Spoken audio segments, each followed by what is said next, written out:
गांव में रमेश नाम का लड़का रहता था। उसे चित्र बनाने का बहुत ज्यादा शौक था। वो जमीन पर नुकीली पेंसिल से चित्र बनाता रहता था। उसके पास कागज और पेंसिल खरीदने के पैसे नहीं थे। वो हमेशा सोचता था कि अगर मेरे पास पेंसिल होती तो मैं कितने सुंदर चित्र बनाता। वो छड़ी से हमेशा चित्र बनाता रहता है। एक दिन जब चित्र बना रहा था तो उसे एक बूढ़ी औरत मिली। उसने रमेश को एक जादुई पेंसिल दी। इससे तुम हमेशा चित्र बनाकर गरीबों की मदद करना, और तुम्हें अगर मेरी जरूरत पड़े तो इसी पेंसिल से मुझे बुला लेना। ये कहकर वो बूढ़ी औरत गायब हो गई। रमेश बहुत खुश हुआ और उसने पेंसिल से जमीन पर एक सेब का चित्र बनाया। वाह, क्या छड़ी है! अचानक ही वो सेब असली हो गया। फिर उसने एक बिल्ली का चित्र बनाया और देखते ही देखते वो भी असली बिल्ली बन गई। ये क्या?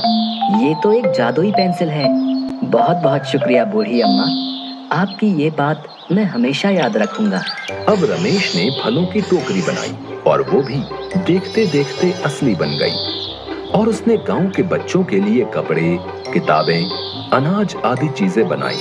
देखते देखते सबका सब सामान असली बन गया।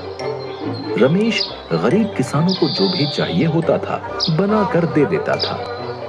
गांव के लोग रमेश से बहुत ही खुश थे क्योंकि वो गांव के गरीब लोगों की सहायता करता था। ये खबर राजा के कानों तक पहुंची। राजा ने रमेश को बुलाने का आदेश दिया और राजा ने रमेश से कहा, पहले तुम सोने से भरा एक घड़ा बना दो और ये पेंसिल मेरे हवाले कर दो। महाराज, आपके पास बहुत धन है। मैं केवल गरीबों के लिए चित्र बनाकर उनकी मदद करता हूँ।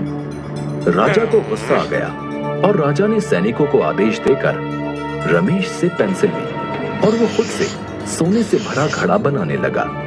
लेकिन वो सोने से भरा घड़ा प्रकट नहीं हुआ। राजा ने सेनापति को पेंसिल से चित्र बनाने को कहा, लेकिन उस चित्र से भी कोई भी वस्तु प्रकट नहीं हुई। ये सब देखकर राजा और अधिक क्रोधित हो गया। सुनो रमेश, जैसा मैं बोल रहा हूँ वैसे चित्र तुम्हें बनाना ही पड़ेगा, नहीं तो मैं तुम्हें कारागार में बंद कर दूंगा। रमेश मन ही मन में सोचने लगा, अगर वो राजा की आज्ञा का पालन नहीं करेगा तो राजा उसे कारागार में बंद कर देगा, तो वो गरीब लोगों की मदद नहीं कर पाएगा। वो चतुर था। उसने तुरंत पेंसिल उठाई और उस बूढ़ी औरत का चित्र बना दिया और वहां बूढ़ी औरत प्रकट हो गई। उस बूढ़ी औरत ने राजा को समझाया। प्रणाम महाराज, सच कहूं तो आपके पास धन की कोई कमी नहीं है, लेकिन वाकई में जो गरीब है रमेश उनके लिए ढेर सारी खुशियां लाने का काम कर रहा है।